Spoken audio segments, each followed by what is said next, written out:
In 1977, a seemingly destitute man walked into the office of India's newly elected Prime Minister, Morarji Desai.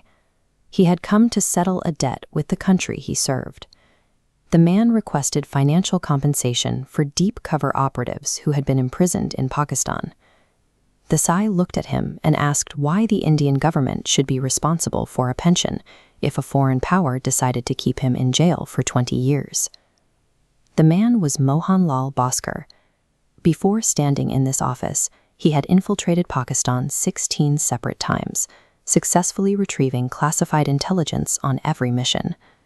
A veteran operative who had navigated the most dangerous intelligence landscape in South Asia was now reduced to pleading for his family's survival in the Prime Minister's office.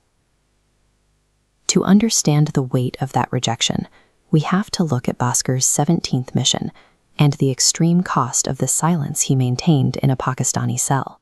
In 1968, Bhaskar was operating deep cover on the streets of Pakistan, gathering intelligence for his 17th assignment. His network was compromised by an Indian double agent named Amrik Singh. Singh sold Bhaskar's identity, leading to his immediate arrest. He was moved to the 596 FIU, a military interrogation center in Lahore. Interrogators demanded the names of his contacts within the Islamabad Atomic Energy Commission.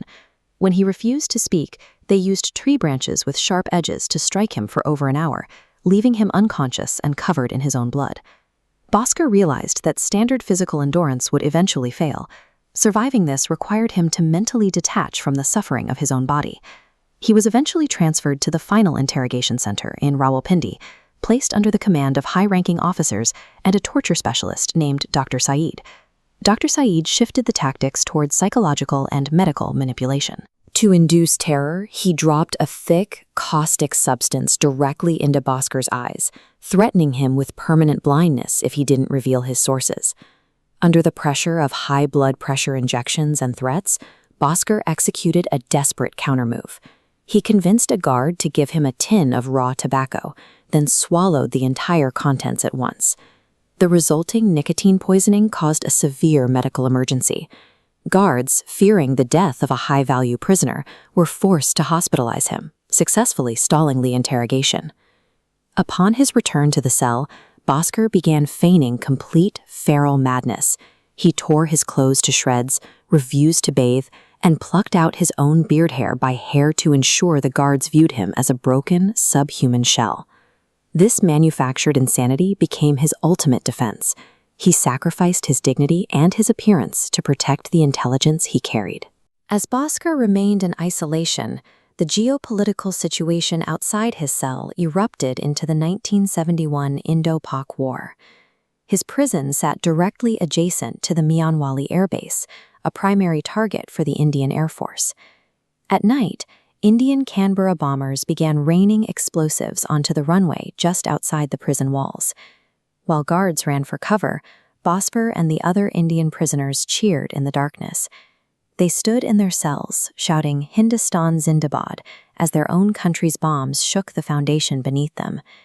Even as potential collateral damage, Bhaskar viewed the fire and destruction outside his window as a moment of absolute national victory. The conflict ended with the 1972 Shimla Agreement, which mandated a mutual exchange of all prisoners of war. The traitor Amrik Singh, terrified of the retribution waiting for him in India, begged Pakistani authorities to let him stay. He spent his final months in prison being beaten by the very men he had betrayed. On December 9, 1974, Mohanlal Bhaskar finally reached the Wagah border, crossing back into India after 6 years of torture and isolation.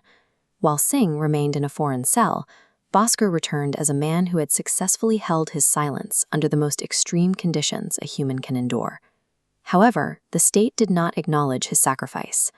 Upon his return, the Indian government provided no financial assistance or official recognition of his service. Bhaskar was forced to return to his modest pre-war life as a schoolteacher, struggling to support his wife and a son he had never met.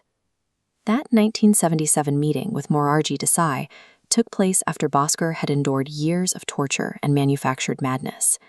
When he asked for the compensation he had earned, he was met with a question about why the state should pay for his time in a foreign jail.